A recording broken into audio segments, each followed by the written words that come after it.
నాకు అంటే నేను యాజ్ ఎంప్లాయ్ కాబట్టి నాకు అట్లాంటి భద్రత వస్తుంది, నాకు కానీ నా ఫ్యామిలీకి కానీ నాకు ఆ భద్రత వస్తుంది కాబట్టి నేను అది తీసుకోకుండా టర్మ్ ఇన్సూరెన్స్ తీసుకుంటే లైఫ్ ఇన్సూరెన్స్ మనం చనిపోతేనే డబ్బులు వస్తాయి, మనం చనిపోకపోతే రాదు. ఎంత వస్తాయి, మనం ఎంత కట్టాలి అనే క్యాల్కులేషన్ చేస్తూ ఉంటే మంత్లీ ఇప్పుడు నేను ఒక 2020 రూపాయలు కట్టాను. నేను చనిపోతే నాకు 2 కోట్లు, నాకు కాదు నా వాళ్ళకి 2 కోట్ల ఇన్సూరెన్స్ వస్తుంది. ఇప్పుడు రాము చనిపోతే ఆయనకు 7 లక్షల ఇన్సూరెన్స్ ఏదైతే ఉందో ఆయన సంవత్సరానికి కట్టకుండా ఇంకా లైఫ్ టైం ఒకటే సార్. ఇయర్లీ వన్స్ 20 కట్టారు, ఇయర్లీ 21,000 కట్టుకుంటే ఎంతైతే వస్తుందో నేను 70 సంవత్సరాలు వచ్చే వరకు ఈ 2020 రూపాయలు కట్టాలి ప్రతి మంత్. అట్లా ఆ 70 సంవత్సరాల్లోపు నేను ఎప్పుడు చనిపోయినా నాకు మా వాళ్ళకి 2 కోట్లు వస్తాయి. అట్లా మనం ఒకవేళ లేకపోయినా కూడా ఆ 2 కోట్లతో ఏదైనా బిజినెస్ అయినా పెట్టుకుంటాం, లేకపోతే ఇంకేదైనా వ్యాపారం ఇంకేదైనా చేసుకుంటాం, ఏదైనా చేసుకోవచ్చు. అంత ఎంతో వాళ్ళకి నేను లేని లోటు పైసల పరంగా ఇబ్బంది కాదన్నమాట. చూడండి, నేను అంతకుముందు ఏం ఆలోచించిన తర్వాత ఏం చేసినాను, అట్లాంటి దృక్పథం అందరికీ ఉంటుంది. ఎందుకంటే దాని నుంచి మనకు ఒక రూపాయి రాదు అనే అభిప్రాయం వస్తుంది, దాని నుంచి మనకు రిటర్న్ రాదనే అభిప్రాయం వస్తుంది. ఇప్పుడు టర్మ్ ఇన్సూరెన్సే కాకుండా ఇట్లాంటి లైఫ్ ఇన్సూరెన్స్ తీసుకున్నా కూడా సార్ వాళ్ళు చెప్తున్నారు కదా, మనం కట్టే అమౌంట్ మళ్ళీ మనకు రిటర్న్ ఒకవేళ ఏం కాకపోతే మనకు రిటర్న్ కూడా వస్తుంది అనే ఆప్షన్స్ కూడా ఉంది. డబ్బులు కూడా మనం కట్టే ఇప్పుడు 40,000 కట్టితే మనకు ఏం కాకుండా ఉండి చనిపోకుండా ఉంటే కూడా ఆ అమౌంట్ డబ్బులు అయ్యి వస్తాయి. మన 40,000 కడితే 80,000 వస్తాయి, 5 లక్షలు కడితే 10 లక్షలు వస్తాయి. అట్లాంటి ఇన్సూరెన్స్ కూడా ఉంది. మీ అందరికీ నేను ఎంకరేజ్ చేసుకునేది ఏంటంటే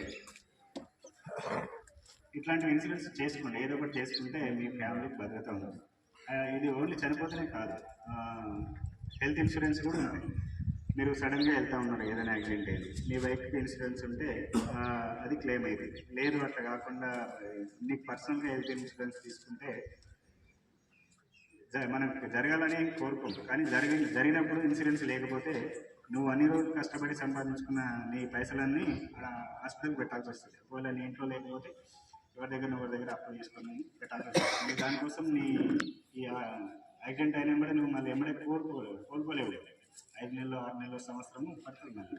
సో అంతవరకు నువ్వు ఇంట్లో కూర్చుంటే మీకు రెగ్యులర్గా గడిపే విధానానికి తేడా అయితే వస్తుందా? ఖచ్చితంగా అప్పులు చేయాల్సి వస్తుంది. మనం ఫైనాన్షియల్ గ్రూపులో కూరుకుపోతూ ఉంటాం. మీరు ఇట్లాంటివి ఇవి ఎవరు చెప్పరు, ఎందుకంటే నేను కూడా చెప్పకూడదు, ఎందుకంటే నేను ఒక గవర్నమెంట్ ఎంప్లాయీ ఉండి ఇట్లాంటివన్నీ ఎంకరేజ్ చేసుకోవాలి. కానీ ఆయన కూడా చెప్పాలి, ఎందుకనంటే మీరందరికి తెలియదు కాబట్టి చెప్తాను. నేను కంపెనీ గురించి చెప్పొద్దు, కానీ ఇన్సూరెన్స్ గురించి చెప్పొద్దు. ఇన్సూరెన్స్ చేసుకోండి, ఈ కంపెనీ అయినా సరే, ఏ కంపెనీ అయినా సరే. మీకు ఇక్కడ ఈ మండలంలో 2 మండలాల్లో కలిసి ఏమేమి చేసారు అనేది ఇంతవరకు మన ఏజీఎం సార్ చెప్పారు.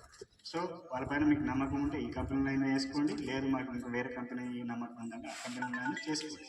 కానీ ఇన్సూరెన్స్ చేసుకుంటే ఇప్పుడు చూడ అక్కకి అంతో ఇంతో అమౌంట్ అయితే వచ్చినాయి, సరే ఆయననైతే మనం తిరిగి తీసుకురాలేదు, కానీ అంతో ఇంతో చిన్న ఇబ్బందులు ఫేస్ కాకుండా ఆమెకు కొద్దిగా ధైర్యంగా కొన్ని రోజులు ఉండడానికి ఒక అమౌంట్ వచ్చింది. అట్లాంటిది అందరికీ ఇన్సూరెన్స్ చేసుకుంటే మీకు కూడా బాగుంటుంది. మన ఇండియాలో వేరే కంట్రీస్లో ఇన్సూరెన్స్ గురించి చాలా అవగాహన ఉంటుంది. అక్కడ 70-80 పీపుల్ ఇన్సూరెన్స్ చేసుకుంటారు. మన దగ్గర చాలా తక్కువ ఉంది, 16%, జస్ట్ 16%. అంటే 100 మంది జనాభా ఉంటే అందులో 16 మంది మాత్రమే ఇన్సూరెన్స్ తెలుసు, ఆ 16 మంది మాత్రమే ఇన్సూరెన్స్ కట్టుకుంటూ ఉంటారు. చాలా తక్కువ ఉందన్నమాట. అంటే ఎందుకు మనకు అందరికి ఒపీనియన్ ఏముంటుందంటే, నేను ఇన్సూరెన్స్కి డబ్బులు ఇస్తే అవి నాకు తిరిగి రావు, అయినా నేను చచ్చిపోయిన తర్వాత వచ్చే డబ్బులు నాకేందుకు అనే ఒపీనియన్తోనే ఉంటారన్నమాట.